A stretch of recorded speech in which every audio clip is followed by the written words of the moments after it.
Hey guys, it's Steph from That Moon Podcast. So here we go with the NBA lottery slot game one.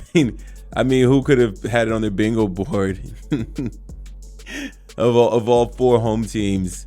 In these semis losing, man. I mean, I don't think anybody could have seen all of them. But you know what? It makes for exciting basketball, and I've been enjoying these upsets. And these unpredictables, man. Before this series started, in my last vid, when I was talking about Steph Curry owning the Rockets or routinely, beating the Rockets, whatever. Look, I said in a little monologue in that, it was like, look, my heart says the Warriors.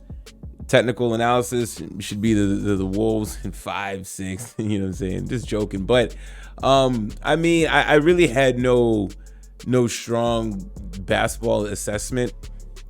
For the Warriors winning the series in 6, as I mentioned. But I think that what I was getting at, I was just like, look, I like the Warriors' ball movement, even though there's a mismatch in size. I think just moving those guys around, moving the bigger guys around, and creating space and getting open threes is going to be a problem. And I think that this is going to be a defensive series. That's all I had. And then I said I believe in Steph Curry as the heart of a champion. Right? That's it.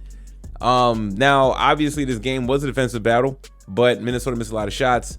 And honestly, after Curry unfortunately goes down with a hamstring, I mean, they padded enough lead, and they just kept hitting timely threes. I mean, the second quarter is where they went off, and that was the ball game, right? I mean, the fourth quarter, the Wolves outscored the Warriors, but they didn't need to. Warriors just played keep away. They know they have a feeling they're getting victory, and the Wolves aren't making any shots. Rudy Gobert was basically unplayable in this game. Okay, I mean, there was a large chunk of the third quarter where Gobert was not involved. Decent rebounding game, okay, but obviously he's not a threat scoring. And putting Looney out there at times, putting Gobert on Looney, having Gobert occupy Looney, just made the offense more potent for the Golden State Warriors. And it seemed like Buddy Hield has been unlocked in round 2. Right? He was unlocked in Game 7 the Warriors. Game 7 versus the Houston Rockets, and now he's been fully unlocked, knocking down quite a few 3-pointers in the absence of Steph Curry. How long will Steph Curry be out is going to be the question. We know these hamstring injuries can linger. But they got the victory. They got the split. Okay, if they give up Game 2, that's fine. You get some rest. And then if Curry's not ready for Game 2, Curry gets additional rest with the days in between the games as well, and see if he's good to go for the Warriors' first home game. This is going to be a very challenging series for Anthony Edwards. Do not let the box score fool you. At one point in the game, he only had 1 point.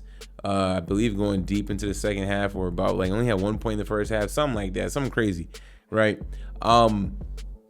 And he got it cooking late, but just not enough. Okay, so yeah, he ends the game, but 9-22 shooting. He couldn't buy a basket for majority of the game, or at least from the perimeter, right? So majority of his points had to go in the paint. He did make 1 3-pointer, right? And then he tries to shoot another one later on and just bricked it. So it seemed like Anthony Edwards seems to be struggling, even though he played better in the closeout game against the Lakers, not scoring as much, but he was there defensively. Today, not his best showcasing, more turnovers and assists. He's active on the rebounding side. That's good. But he needs to get his guys more involved. It seemed like guys weren't getting shots. The passes that Edward would kick out when he's getting double teamed would fall down, right? Would fall down for open threes. And that didn't happen. Julius Randle, he got going a little late, but he didn't have his best game. Mike Conley was absolutely useless in this game. Okay. And he really wasn't that good defensively either. Not good. I don't know why they're putting him out there. I don't know, to take some minutes from Edwards. I have no idea why Conley. It seemed like Conley's about to be unplayable in this series. All right, could it just be a dud? Sure, but, he didn't hit any shots. Nothing for 22 minutes, right? So, yeah, I mean, look, even though Curry is down, I still like the Warriors in 6. All right, Draymond Green came out firing, hitting a bunch of threes. Really helped pad the lead. And that's all they needed. And Jimmy Butler was able to kind of somewhat close the game. I mean, Jimmy Butler kind of was getting kind of lethargic towards the end of the game, and then he woke up a little bit. Okay, but he didn't have his best game, 7 for 20. That was not good. All right. But overall, it was a good team game defensively, and everybody contributed. Steve Kerr went deep. The talk's going to be Steve Kerr going deep in the bench. Obviously, we saw more Jonathan Kuminga for 13 minutes. He chipped him with 7 points. Not bad. Okay. Who's really using a bunch of guys.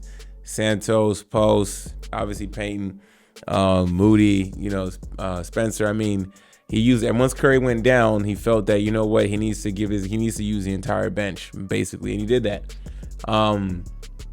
And things got tight, but nonetheless, they got the victory, man. So going back to the Timberwolves, you're the bigger team, and they're not dominating, So I obviously, so I have my pick of the Warriors. That's obvious, okay. But now just on the Wolves, it's just kind of like this is a disappointing opening game, okay, for the Minnesota Timberwolves. All the hype beating the Lakers, yada yada yada. There's some of that stuff getting their head a little bit. Was Ant-Man feeling himself a little too much, knowing that, you're going to be against Steve Kerr and, a decorated coach, a veteran team. The team is playing defense. They're good. They're a good three-point shooting team. And I think he woke up. I think Edwards will wake up in game 2. I think he has to wake up in game 2. Okay. A lot of people are praising him, me, myself, that, he has arrived as a player, as a face of the league. But you still got more work to do to maintain that, though. So we'll see, but not a good game for the Minnesota Timberwolves. Absolutely embarrassing as a bigger team. They just got almost ran out the gym in the second quarter. It was very, very bad. Look, these playoffs have been fluky.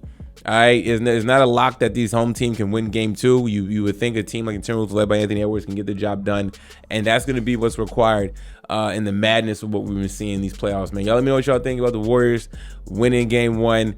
And Steph Curry, without Steph Curry, and then Steph Curry going down. Obviously, we don't know how long he's going to be out. But I still like the Warriors ultimately winning the series in 6.